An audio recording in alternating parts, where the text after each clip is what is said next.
ഏറ്റവും വലിയ അക്ഷാംശ രേഖ ഏതെന്ന് ചോദിച്ചാൽ ഉത്തരം ഭൂമധ്യരേഖയാണ്.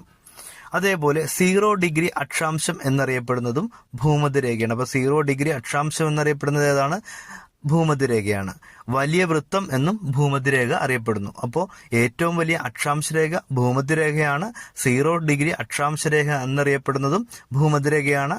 അതിന്റെ മറ്റൊരു പേരാണ് വലിയ വൃത്തം എന്നറിയപ്പെടുന്നത്. അപ്പോൾ ഭൂമധ്യരേഖയുടെ മറ്റൊരു പേരാണ് വലിയ വൃത്തം. ഇതൊരു സാങ്കല്പിക രേഖ കൂടിയാണ്.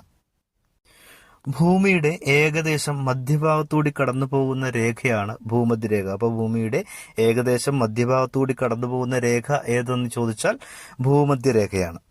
ഭൂമധ്യരേഖയ്ക്ക് ഇരുവശവും 5 ഡിഗ്രി വരെയുള്ള അക്ഷാംശ പ്രദേശങ്ങൾ ഏത് പേരിൽ അറിയപ്പെടുന്നു?